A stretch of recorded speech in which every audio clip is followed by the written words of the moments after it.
Deu no New York Times, né? Bolsonaro, ladrão de joias, indiciado pela Polícia Federal. Então tá aqui, ó, New York Times destacando inicialmente o Bolsonaro como ladrão de joias.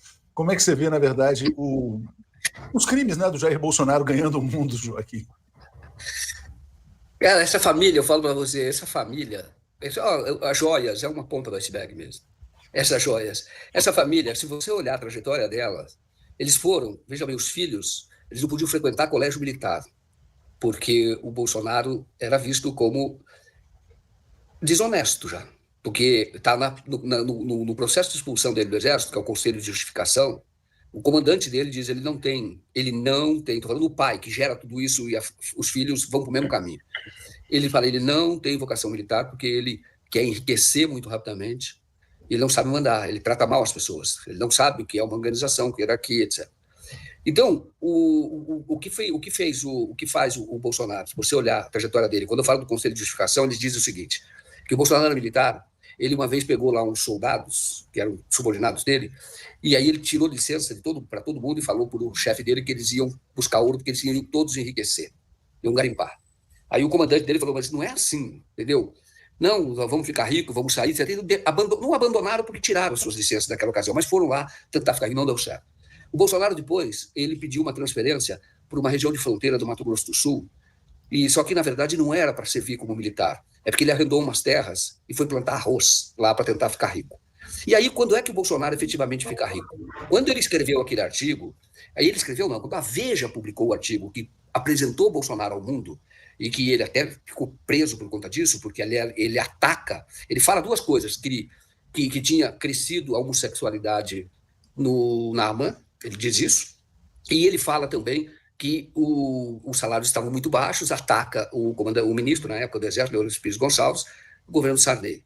Ele era um capitão. Quando ele publicou esse artigo, quem recebeu o artigo dele, ele foi entregar o artigo na Veja, o Bolsonaro tinha uma moto, tinha um Chevette, e morava na Vila Militar.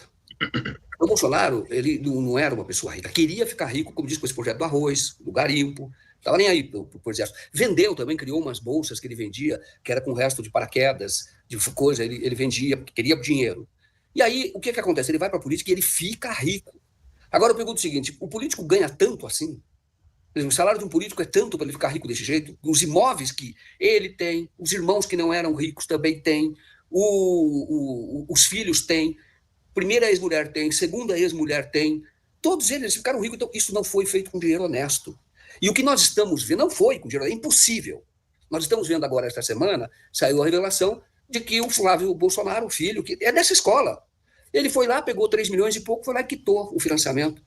Já todo mundo aqui comprou um apartamento, tem, as pessoas mais velhas têm um imóvel, menos um, às vezes tem 2. A gente sabe como é difícil. Não é simples assim.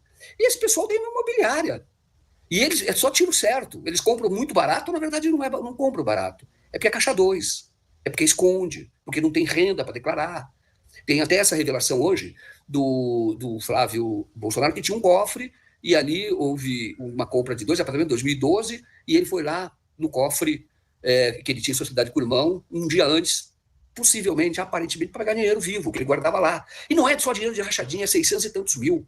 Aí eu falo para você, ele tinha cofre, a gente sabe que o Bolsonaro, a segunda ex-mulher do Bolsonaro, a segunda ex-mulher tinha também cofre. Ela, então, acusa até que o Bolsonaro foi e roubou esse cofre dela, porque os dois brigaram, se separaram. Foi aí que a gente sabe que o Bolsonaro vivia com dinheiro que não era honesto, não era declarado. É ela que conta no projeto de separação. O Bolsonaro foi lá no Banco do Brasil, também tinha. Agora eu pergunto o seguinte, político ganha tanto dinheiro assim que precisa ter cofre em Banco do Brasil? É tanto dinheiro? É claro que não. É porque roubam. É o que fizeram, roubam. Eles têm esse discurso de extrema-direita, dele, de fato, ele acredita nisso, ele é a favor da tortura, sempre foi, sabemos, dentro do Exército ele queria enriquecer e era ligado ali a ala mais dura, né? O Newton Cruz, naquela época que ele foi acusado de matar um jornalista, mandava matar quando era do SNI, foi até deputado, era o chefe dele, era o líder dele. Então ele é o entulho que ficou da ditadura. Então, quando algumas pessoas têm saudade da ditadura, eu digo assim, se você acha que foi boa a ditadura, olha para o Bolsonaro. O Bolsonaro é fruto da ditadura, é fruto daquele período de arbítrio que nós vivemos, que não foi nada bom. O Brasil cresceu muito depois, mudou a inserção no mundo depois e também antes tinha tido um papel de destaque. Então agora, quando vê o New York Times falando do ladrão de joias, tá certo, porque é mesmo. É mesmo, ele foi lá, se apropriou. E, de novo, tem gente que acha assim como o Sérgio Moro. Isso não é gravemente, inclusive, o Sérgio Moro. Até estou antecipando, não sei se vai tocar nesse assunto, mas o Sérgio Moro diz assim, mas o Lula nós não consideramos quando tinha os presentes que ele recebeu que era privado. Na verdade, era privado, porque isso só ficou definido muito claro em 2016. E está falando dos presentes que o Lula recebeu antes. E só 2016. E o Lula não recebeu presente dessa monta, não. De jeito nenhum. Não tinha colar de diamante, né? Não era cavalinho de ouro, diamante. Não, e entregue na porta de um hotel, que é tudo jeito de propina. Para você entregar um presente desse, você tem uma cerimônia. E é bonito, tem gente que assiste, fotografa, porque o presente significa a amizade entre os povos. Você vai lá, entrega. Agora, esse presente desse colar de joia de 5 milhões, aquilo foi entregue na porta do hotel. Leva lá para ele, que é um presente nosso, etc. Desculpe, mas não é assim que funciona. Propina para o ladrão, né? Para o cara depois fazer o desmanche, como você bem colocou.